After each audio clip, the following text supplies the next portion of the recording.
अस्सलामुअलैकुम, welcome to law information. आज की हमारी वीडियो का टॉपिक कंज्यूमर प्रोटेक्शन के बारे में है। आप जब भी कोई चीज़ परचेज़ करते हैं, चाहे वो किसी दुकानदार से परचेज़ कर रहे हों या ऑनलाइन परचेज़ कर रहे हों, तो अगर उस चीज़ में कोई डिफ़ॉल्ट मौजूद होता है तो आप उसके सेलर के ख़िलाफ़ कैसे कानूनी कार्रवाई अमल में ला सकते हैं। इसके अलावा आप किसी सर्विस प्रोवाइडर से कोई भी सर्विस लेते हैं, वो आपसे पूरी फ़ीस लेने के बाद भी आपका काम ठीक नहीं करता, तो उसके ख़िलाफ़ आप कानूनी कार्रवाई कैसे अमल में ला सकते हैं। इस वीडियो में हम ये भी देखेंगे कि हम उनके ख़िलाफ़ कानूनी कार्रवाई किस तरह से अमल में ला सकते हैं और इसका तरीक़ाकार क्या होता है। तो आइए व्यूअर्स, अपने टॉपिक की तरफ चलते हैं।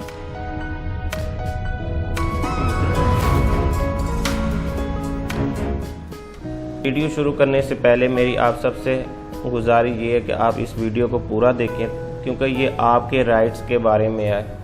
तो आपको जानकारी मिलेगी कि आपका अगर कोई भी राइट्स इन्फ्रिंज होता है तो आप किस तरह से अपने राइट्स को हासिल कर सकते हैं। इस वीडियो में हम सिर्फ दी पंजाब कंज्यूमर प्रोटेक्शन एक्ट 2005 के बारे में बात करेंगे। बाकी भी जितने भी प्रोविंसेस हैं वहाँ पे भी तरीक़ाकार सारा सेम है, सिर्फ उसका नाम टाइटल जो है ऊपर से चेंज कर दिया गया है।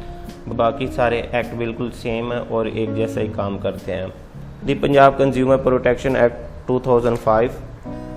अच्छा जी, पहले इस पे इंट्रोडक्शन पे बात करते हैं। जैसे बाकी एक्ट बनाए जाते हैं आवाम की सहूलत के लिए, आवाम के राइट्स को प्रोटेक्ट करने के लिए, इस तरह से दी पंजाब कंज्यूमर प्रोटेक्शन एक्ट बनाया गया है। इसका भी मेन मकसद यही है कि जो सारिफीन हैं उनको राइट्स और इंटरेस्ट को प्रोटेक्ट किया जाए। इसके अलावा अगर उनकी कोई कंप्लेन होती है तो उसको जल्द अज जल्द हल किया जाए। इसके अलावा सारिफीन के जितने भी मामलात होंगे वो इस एक्ट के तहत डील किए जाएंगे। अब बात करते हैं जी section 4 sub section 1, liability arising from defective product. अगर कोई भी मैन्युफैक्चरर है, कोई भी चीज़ बनाने वाला है या बेचने वाला, वो कोई ऐसी चीज़ बनाता है जिसकी वजह से सारिफीन को नुकसान पहुंच सकता है, उसको डैमेजेस हो सकते हैं, तो उसकी लायबिलिटी है, ज़िम्मेदारी है कि वो सारिफीन को, जिसने वो चीज़ उसकी परचेज़ की है, उसको इस्तेमाल किया है और उसके अंदर कोई डिफेक्ट था, उसको उसकी वजह से कोई नुकसान हुआ है, तो वो डैमेजेस पे करेगा। अगर वो पे नहीं करता तो जिसने भी वो चीज़ परचेज़ की होगी, जो उस चीज़ का सारिफ होगा, तो वो कंज्यूमर कोर्ट में उसके खिलाफ जा सकता है। आगे जी सेक्शन 4 सब सेक्शन 2, इसके अंदर ये बताया गया कि कौन कौन सी चीज़ें डिफेक्टिव होंगी जिनके खिलाफ सारिफ कंज्यूमर कोर्ट से रुजू करेगा या जिसके खिलाफ सारिफ कार्रवाई अमल में लाएगा। सेक्शन 4 सब सेक्शन 2 जो हमने पीछे पढ़ा था उसका ये दूसरा पॉइंट है। इसमें यह बताया कि कौन सी चीज़ें डिफेक्टिव होंगी। पहले नंबर पे बताया कि it is defective in construction और composition, it is defective in design, उसके डिज़ाइन के अंदर अगर कोई डिफेक्ट मौजूद हो।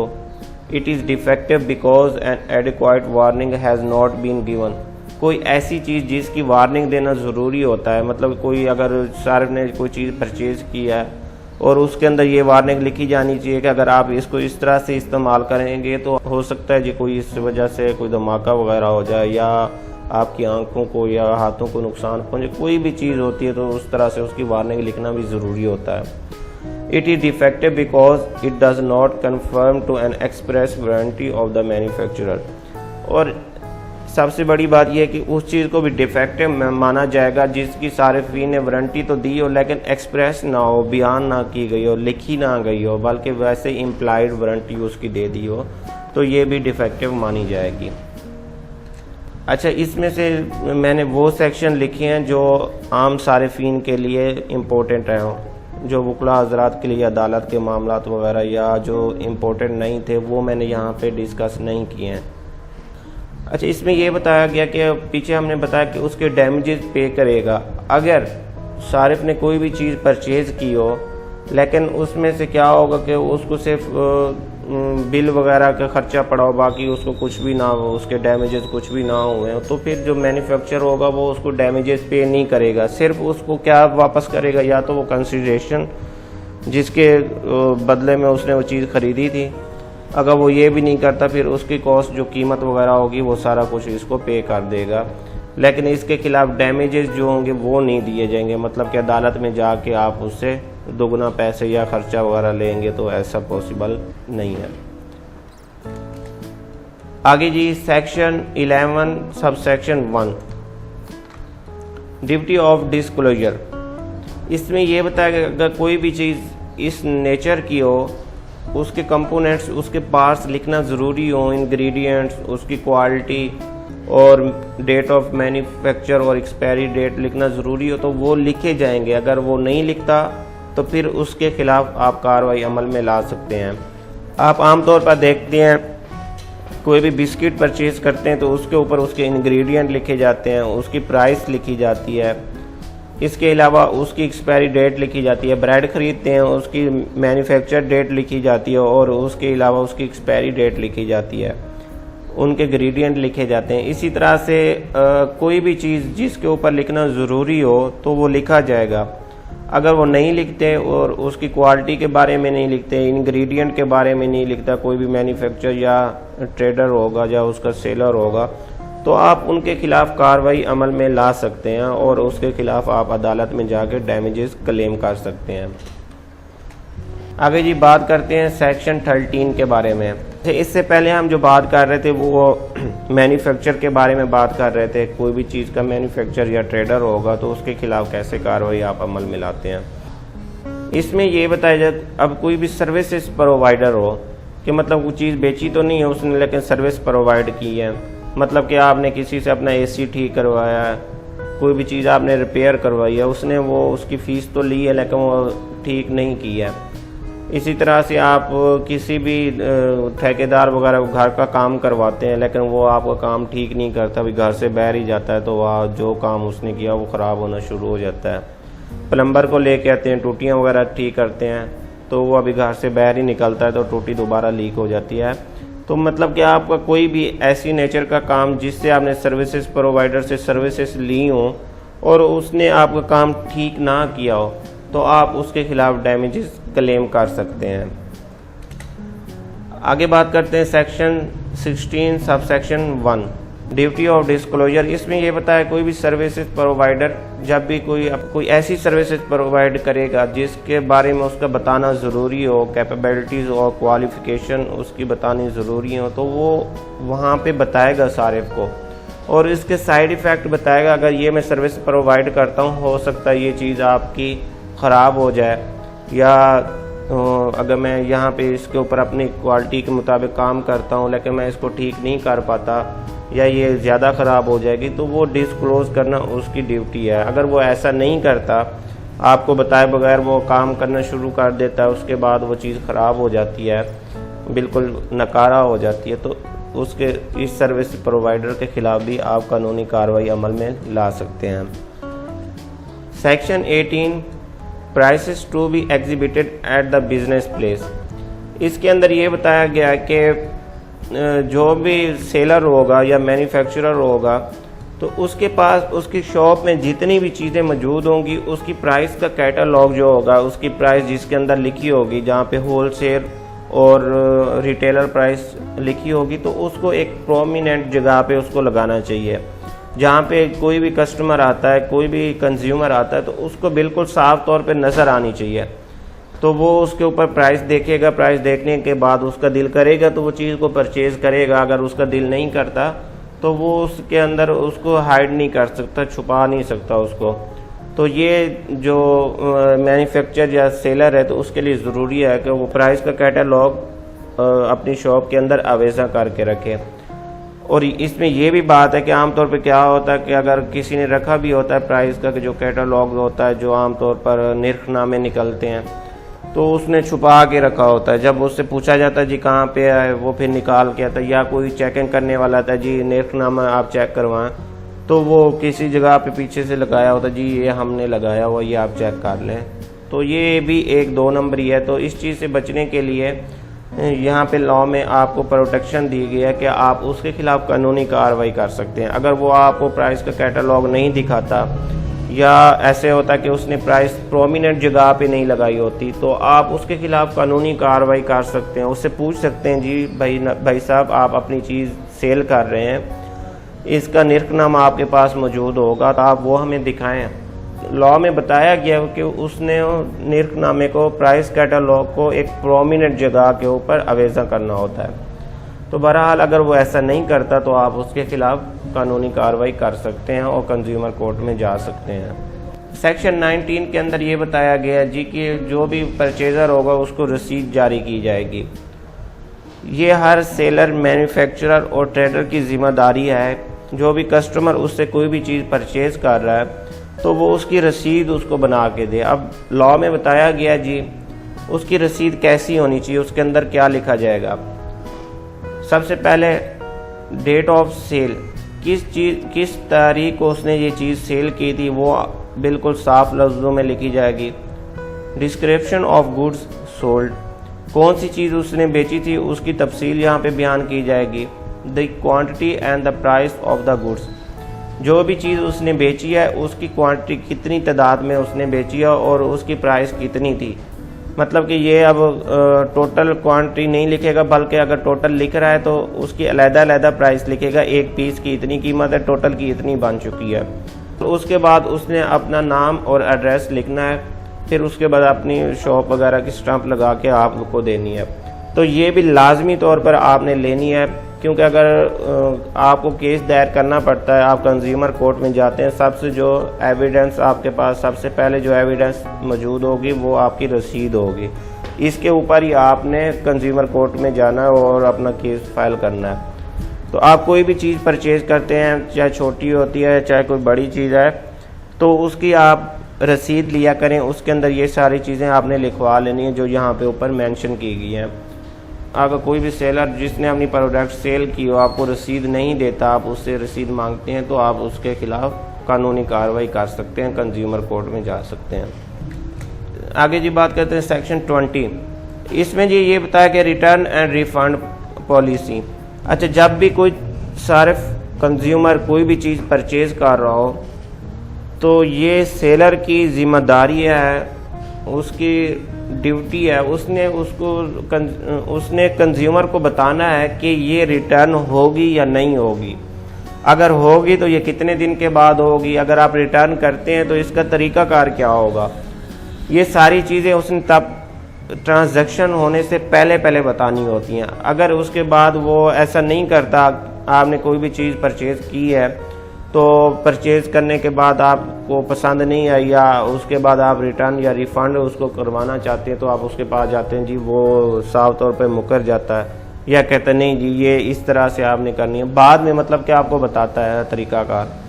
कानून में बताया गया कि ट्रांजैक्शन होने से पहले, मतलब कि आपने कोई चीज़ परचेज़ की है, उसकी जितनी भी अमाउंट बनती है वो देने से पहले आपको वो बताएगा, आप मेरे कस्टमर हैं, आपने ये चीज़ परचेज़ की, अगर आप इसको रिफ़ंड या रिटर्न करेंगे तो उसका तरीक़ाकार ये है।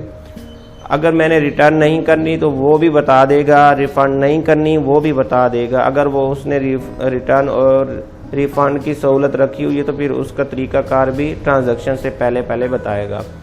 अगर वो नहीं बताता या उसने बताया था बाद में वो मुकर जाता है तो आप उसके खिलाफ कानूनी कार्रवाई कर सकते हैं। आगे बात करते हैं जी सेक्शन 25। इससे पहले हमने बात की है कि किस तरह से आपने अपनी चीज़ को परचेज़ करना है और लॉ में आपके कौन से राइट्स प्रोटेक्ट किए गए हैं। अगर उनके खिलाफ कोई भी, जितने भी सेक्शन हमने पीछे पढ़े हैं, कोई भी सेलर या मैन्युफैक्चरर या ट्रेडर उस खिलाफ जाता है, उन बातों पे अमल दरामद नहीं करता, तो आप किस तरह से उसके खिलाफ कानूनी कार्रवाई करेंगे। सेक्शन 25 में पहले ये बताया गया फाइलिंग ऑफ क्लेम। इसमें ये बताया गया कि जब भी कंट्रावेंशन होगी, जो हमने सबका प्रोविज़न पढ़ी है, तो इस एक्ट के तहत आपने कंज्यूमर कोर्ट से रुजू करना है और अपना क्लेम वहाँ पे फाइल करना है। Section 28 settlement of claims. इसके अंदर ये बताया गया अगर जो हमने पीछे बातें की हैं उसके अंदर कोई कंट्रावेंशन होती है तो जो कंज्यूमर होगा उसने जिसको डैमेजेस जिसने सफ़र किए हैं, जो कंज्यूमर हो जिसको नुकसान पहुंचा हो, तो उसने क्या करना है जी, सबसे पहले 15 दिन का लीगल नोटिस उस सर्विसेज प्रोवाइडर, सेलर मैन्युफैक्चरर और ट्रेडर जिससे भी उसने कोई चीज़ परचेज़ की होगी या सर्विसेज ली होंगी उसको 15 दिन पहले उसने रिटर्न लीगल नोटिस भेजना है। उसके अंदर ये लिखना है कि जी ये मैंने आपसे चीज़ फलां तारीख को ख़रीदी थी लेकिन ये इसमें ये फॉल्ट मौजूद है, तो आप ये मेरी जो फॉल्ट है इसको दूर करें, इसके अंदर ये आपकी चीज़ के अंदर डिफेक्ट मौजूद है। अगर तो वो 15 दिन के अंदर अंदर आपको रिप्लाई कर देता है या आपका फॉल्ट दूर कर देता है या उसके अंदर आपको रिटर्न कर देता है, जो कंसिडरेशन रिटर्न कर देता है, तो फिर तो बात ठीक है जी, आपका सेटलमेंट हो गया। अगर नहीं होता तो फिर हम क्या करेंगे जी, जो भी कंज्यूमर होगा जिसने डैमेजेस सफ़र किए होंगे उसके पास 30 दिन का टाइम होता है, 30 डेज़ का। 30 डेज़ के अंदर अंदर उसने कंज्यूमर कोर्ट से रुजू करना होता है। अगर ये 30 डेज़ गुजर जाते हैं, वो कोर्ट के अंदर नहीं जाता, तो फिर वो अपना क्लेम अदालत में दायर नहीं कर सकता। अब ये 30 डेज़ वो होंगे, 15 दिन आपने नोटिस वाले हैं, फिर उसके बाद अगर वो जवाब नहीं देता, 15 दिन के बाद आपकी सेटलमेंट नहीं होती, फिर आपके पास 15 दिन का टाइम बचता है। तो आपने पहले 15 दिन तो इंतज़ार किया नोटिस देने के बाद, उसके बाद उसका जवाब नहीं आया, तो 15 दिन के फ़ौरन बाद आप अपना क्लेम अदालत के अंदर फाइल कर देंगे। जब अदालत में आप कंप्लेंट दर्ज कर देंगे, अपना केस फाइल कर देंगे, फिर उसका तरीकाकार क्या होगा, किस तरह से अदालत अपनी कार्रवाई अमल में लाएगी। अच्छा जी, उसका तरीकाकार सबसे पहले क्या होगा, तो अदालत उसकी एक कॉपी जो आपने क्लेम दायर किया होगा, जो आपने लिखा होगा कि ये वाला मेरा क्लेम है, जो आपने एप्लीकेशन लिखी होगी, उसकी एक कॉपी जो है डिफेंडेड को, जिससे आपने कोई भी चीज़ परचेज़ की होगी, उसकी एक कॉपी अदालत उसको सेंड कर देगी और उसको 15 दिन का टाइम दिया जाएगा कि 15 दिन के अंदर अंदर आप इसका जवाब अदालत में जमा करवाएं। अगर वो 15 और ज़्यादा से ज़्यादा उसको जो उसका पीरियड एक्सटेंड किया गया वो भी 15 दिन का होगा, तो आप ऐसे समझ लें 30 डेज़ के अंदर उसने हर हाल में अदालत में अपना जवाब दाखिल कराना होगा। फिर इसके अंदर ये बताया गया कि अगर वो 15 दिन का उसको टाइम दिया गया था, वो 15 दिन के अंदर डिफेंडर अदालत में नहीं आता, अपना जवाब दाखिल नहीं कराता, तो कोर्ट को लगता है कि जो डिस्प्यूट एलिगेशन है वो मौजूद है, तो फिर अदालत क्या करेगी जी, उसके खिलाफ एक्स पार्टी कार्रवाई अमल में लाएगी। इसमें यह भी बताया गया है कि अगर अदालत में कोई ऐसा क्लेम आता है जिसका अदालत को नहीं पता चलता, मतलब कि आपने कोई मोबाइल परचेज़ किया लेकिन वो आम तौर पर तो चल रहा है, लेकिन उसके अंदर क्या डिफेक्ट मौजूद है, फिर अदालत क्या करेगी, इंडस्ट्रियल स्टैंडर्ड की जो एविडेंस होगी वो उसको अदालत एक्सेप्ट करेगी। क्लॉज डी में ये बताया गया कि अगर किसी भी ऐसी चीज़ का क्लेम अदालत में आ जाता है जिससे ये पता नहीं चल सकता कि इसके अंदर क्या डिफेक्ट मौजूद है या जिसको लेबॉर्ट्री में भेजना ज़रूरी हो, तो अदालत क्या करेगी, उसको उसके टेस्ट के लिए, उसकी रिपोर्ट और एनालिसिस के लिए उसको लेबॉर्ट्री में भेजेगी जहाँ पे भी ज़रूरी हो। फिर उसकी जो रिपोर्ट होगी उसका टाइम दिया गया कि वो 30 दिन के अंदर अंदर उसकी रिपोर्ट अदालत में लेबॉर्ट्री वालों ने भेजनी होगी या जिस एक्सपर्ट को भेजा गया हो रिपोर्ट के लिए, तो वो 30 डेज़ के अंदर अंदर कोर्ट में अपना एनालिसिस पेश करेगा। अगर वो 30 डेज़ के अंदर नहीं कर सकता तो उसके अंदर 15 दिन का उसको मज़ीद वक्त दिया जा सकता है। इसकी क्लॉज ई के अंदर ये बताया गया है, जब भी किसी कंज्यूमर ने क्लेम अदालत में दाखिल कराया लेकिन कोई ऐसी चीज़ के बारे में था जिसका कोर्ट को नहीं पता चल सका या जिसका टेस्ट या एनालिसिस करवाना ज़रूरी है, तो अदालत, जब हमने पीछे वाले क्लॉज में देखा कि वो उसको लेबॉर्ट्री में भेजेगी, जब उस चीज़ को लेबॉर्ट्री में भेजा जाएगा तो उसकी जितनी भी फ़ीस वगैरह या जितने भी अखराजात आएंगे वो क्लेम करने वाला अदालत के अंदर जमा करवा देगा। यहाँ पे ये बात आपने याद रखनी है कि वो जो क्लेम दाखिल करवाएगा अदालत, अगर उसके हक के अंदर फैसला देती है तो वो क्लेम भी जो डिफेंडेड होगा, जिससे उसने चीज़ परचेज़ की होगी, वो डिफेंडेड उसको दोबारा वापस रिटर्न करेगा और डैमेजेस के साथ ये वाले जो फीस वगैरह, लेबॉर्ट्री टेस्ट वगैरह के जितने भी अखराजात आए होंगे वो भी डिफेंडेड जो क्लेम करने वाला है उसको पे करेगा। 15 दिन के बाद जो सर्विसेज प्रोवाइडर होगा वो अदालत के अंदर अपना जवाब दाखिल करवा देता है, तो फिर दोनों पार्टीज़ की एविडेंस को सुना जाएगा, फिर उसके बाद इसका फ़ैसला किया जाएगा।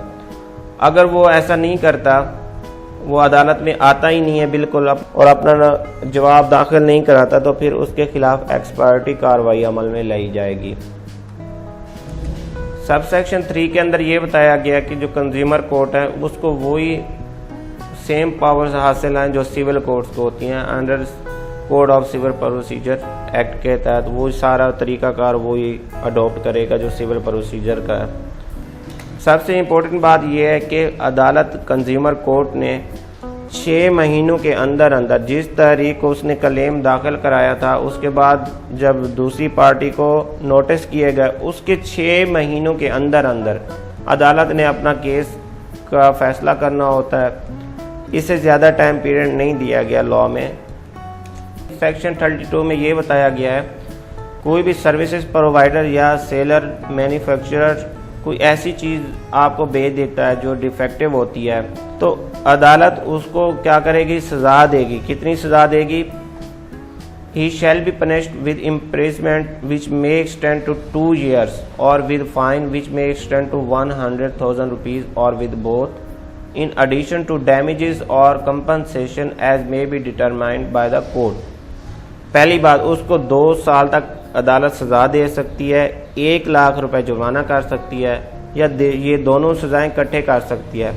इसके अलावा ये इम्पोर्टेंट बात बताई गई है कि एडिशन टू डैमेजेस और कंपनसेशन, अगर अदालत ने मुनासिब समझा है कि जो क्लेम करने वाला था उसका टाइम ज़ाया हुआ, उसकी फ़ीस लगी और उसने इतने उसके अखराजात है तो अदालत उसको डैमेजेस पे करने का, डिफेंडेड को डैमेजेस पे करने का ऑर्डर देगी या उसको कंपनसेशन पे की जाए तो ये भी सज़ा के तौर पर अदालत उसको ऑर्डर दे सकती है।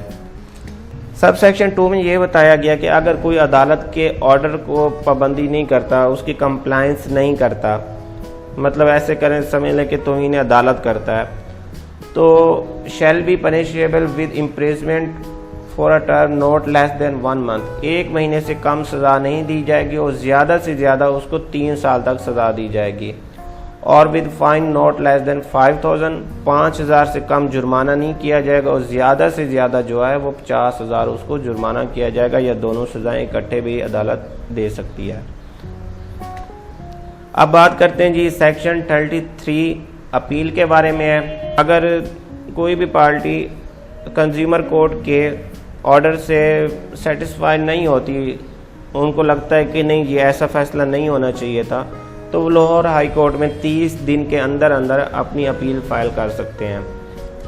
सेक्शन 34 पेनल्टी ऑफ ऑर्डर, 30 दिन का टाइम दिया गया अपील का। अगर 30 दिन के अंदर कोई भी पार्टी अपील के लिए लाहौर हाई कोर्ट से रुजू नहीं करती तो फिर वो कंज्यूमर कोर्ट का जो ऑर्डर होगा वो फाइनल हो जाएगा, उसके अंदर फिर कोई भी रद्द-ओ-बदल नहीं हो सकता। अच्छा व्यूवर्स, इस वीडियो में हमने सिर्फ वो सेक्शन डिस्कस किए हैं जो आम सारिफ के लिए, आम कंज्यूमर के लिए बहुत इम्पोर्टेंट हैं। इसमें कुछ ऐसे सेक्शन भी हैं जो आम लोगों के लिए ज़रूरी नहीं थे तो वो मैंने यहाँ पे डिस्कस नहीं किया है, उनको मैंने स्किप कर दिया है। तो उम्मीद है मुझे कि आज की वीडियो आपको अच्छी लगी होगी, आपने काफ़ी कुछ यहाँ से सीखा होगा। तो अगर फिर भी किसी का कोई क्वेश्चन हो तो मुझे आपने कमेंट्स करना है, तो इंशाल्लाह मैं उसका आपको आंसर करूँगा। और आप सबसे गुजारिश है कि हमारे चैनल को सब्सक्राइब कर लें। अल्लाह हाफिज़।